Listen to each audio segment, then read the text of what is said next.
Dolasiana Aldeno, occasione mancata dei giallorossi, sempre più vicini ai play-out. La partita inizia bene per l'Aldeno. Al quinto Bommassara anticipa Luciana e la piazza sul primo palo. Dopo una fase a ritmi lenti la Dolasiana pareggia. Amante lanciato a rete si fa stendere dal portiere in area. Dal dischetto si fa ipnotizzare da Piazzola, ma sulla ribattuta riesce a ribadire il rete al 22esimo. Nella ripresa gioca meglio la formazione di casa. Al 55esimo Vitti lancia Iupi che difende bene dal limite e sorprende Piazzola. Allo scadere l'Aldeno trova il gol ma viene annullato per fuorigioco. Finisce 2-1. Garibaldina TNT Montepeller, partita molto divertente, conclusa nel peggiore dei modi per la TNT in cerca di punti. Al terzo Dorigatti mischia segna dalla carica ai suoi, ma i giallorossi la ribaltano grazie a una doppietta di Collarsi al colpo di testa di Fontana al 17esimo. Passano 3 minuti e Dorigatti realizza la doppietta che fa spirare la TNT, grazie a una bella iniziativa personale. La ripresa scorre senza grosse emozioni, poi a 5 della fine Tommaso Moser, anche grazie a un controllo di mano, batte Giovannini. 2 minuti dopo Marin che la accorcia ma non basta, finisce 4-3.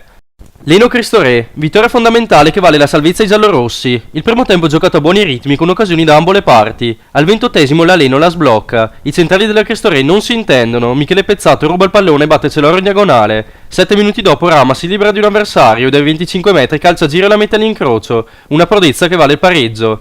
Nella ripresa la Leno sparisce dal campo e i giallorossi dominano. Al 66esimo Rama calcia corta una punizione per Rucca, il quale la serve a Miraca a porta vuota che non sbaglia. Termina 1-2.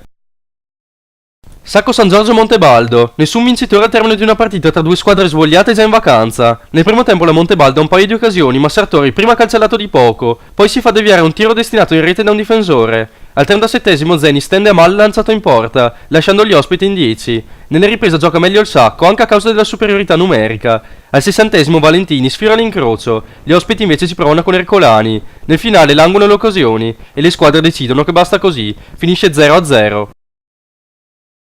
Spormaggiore Azzurra, vittoria per i giallorossi che si issano al terzo posto. La partita fin da subito vivace. Dopo un gol annullato all'Azzurra, lo Spormaggiore va in vantaggio con Sat al 19esimo, bravo a sfruttare un'uscita sbagliata di Creti. Alla mezz'ora Cristana raddoppia segnando il gol d'addio. Poi Bertoldi la riapre con un tocco sotto misura.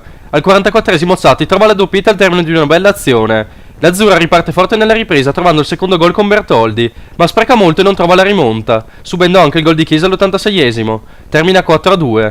Valpeio Trambileno, vittoria per i biancorossi, già retrocessi ma meritevoli di questi 3 punti. Dopo 2 minuti Panizza inizia il suo show personale, ribadendo in rete la respinta corta di Villa. Il Trambileno dopo lo shock iniziale pareggia al 20esimo con Fontanelli che, dopo uno scambio al limite dell'area, segna con un gran tiro sul palo lontano. Con l'espulsione proprio di Fontanelli si spegne la luce. Panizza al 35esimo scarta mezza difesa e segna in diagonale. A inizio ripresa Stablum firma la quarta rete di giornata e al 62esimo Panizza realizza la tripletta scartando Villa. Finisce 4-1.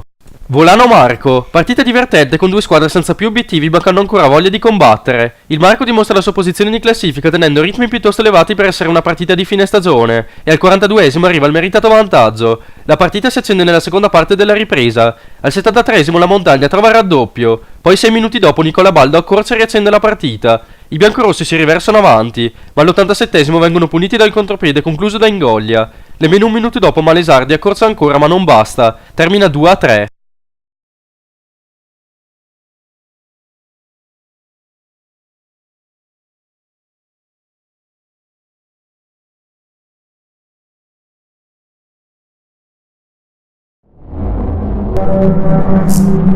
Thank you.